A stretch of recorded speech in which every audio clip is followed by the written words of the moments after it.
នេះយើងរុំខ្នើយឲ្យវាកុំឲ្យវាលងណាយើងប្រើស្គុតกระดาษបាទពីមុនយើងប្រើกระดาษរុំម៉ូទ័រតែអានេះវាលងតិចតួចទេអញ្ចឹងយើងអាចប្រើស្គុតกระดาษបានបាទយើងរុំវាតែមួយជុំអីសិនបានហើយដាក់ស្មើណារុំឲ្យស្អាតមក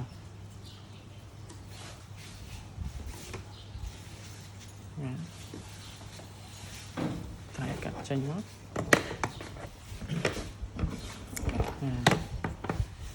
ជឿនទៀតដាក់វាមកពេញហ្នឹងដាក់តែជឿនដាក់តែជឿនបានហើយវាដុកតិចទៅបើវាលងតិចតួចដែរហ្នឹងវាលងក្រៃដាក់2ជាន់នេះទៅ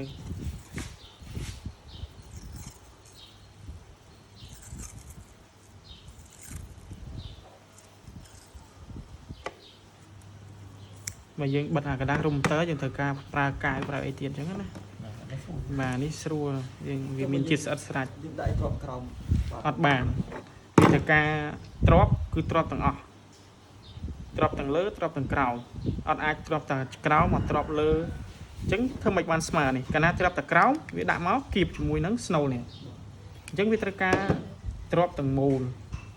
ហើយហាមរុំលើគ្នាទាំងដែរនេះឃើញមុខគ្រូដែរបាទអញ្ចឹងយើងរុំមកខាងនេះហើយខាងនេះកាត់ចោលមកកុំឲ្យវាជន់ដល់ខាងនេះប្រយ័ត្នវាផ្អៀងបាទឃើញទេបាទអញ្ចឹងយើងសូកសិនមកបាទហើយចាំមើលហើយយើងទៅមើលខ្សែមកមិញគឺខាងខៀវនេះអញ្ចឹងវានៅខាងនេះតែយើងដាក់ខាងនោះវាពិបាករត់មកចូលក្នុងតា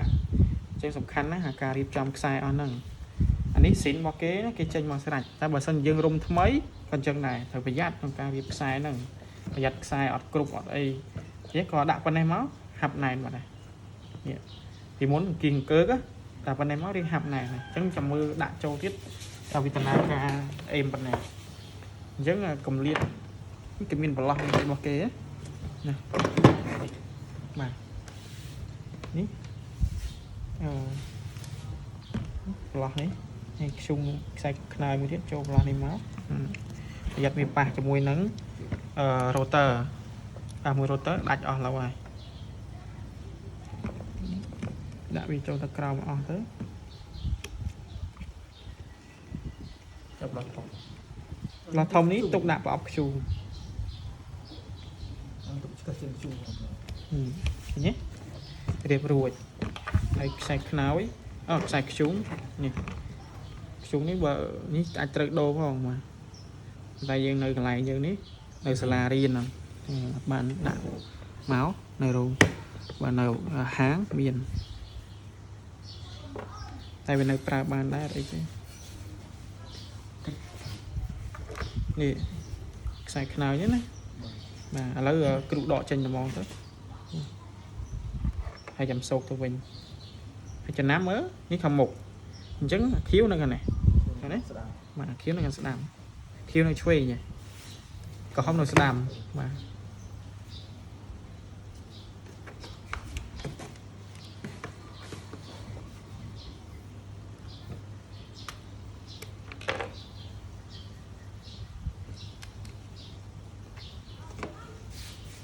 ដាក់វាចូល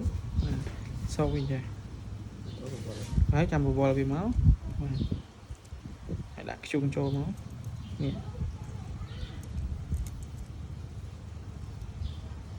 មើលអារស័រនេះហ្នឹងវារុញមកដល់ជាមួយនឹងខ្សែនេះអត់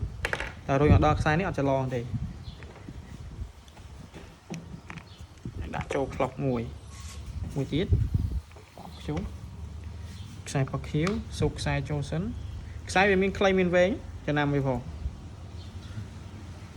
ខ្លីវានៅជិតកុងតាក់អាវែងវានៅឆ្ងាយពីកុងតាក់អញ្ចឹងយើងដាក់យើងចំណាំមើលវាហើយគេធ្វើមកគេគិតគូបានដិតដល់ណាបាទទុកវែងពេកវាទើសខ្លីពេកវាអត់ដល់ឃើញទេអញ្ចឹងយើងសាកវាស់មក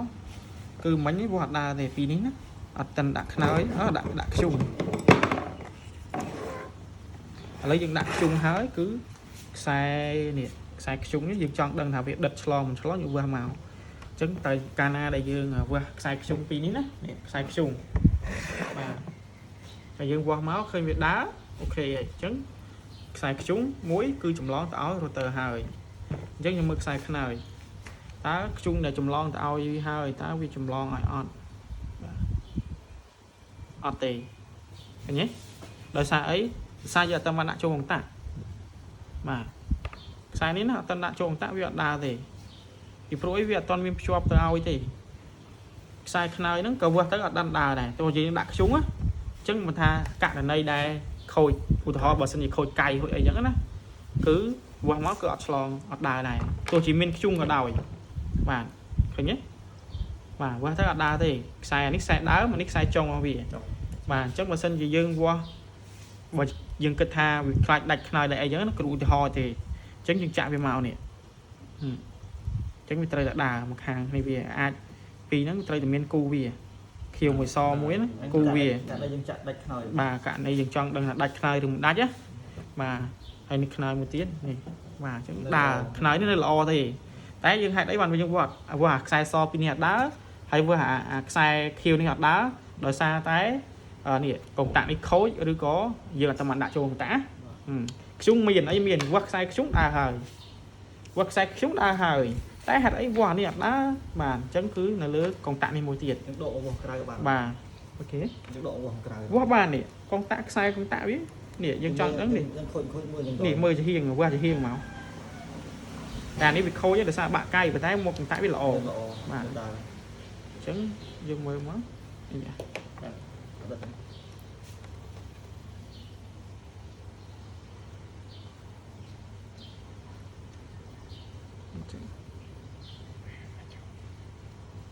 អត់ដែរជាហៀងហ្នឹង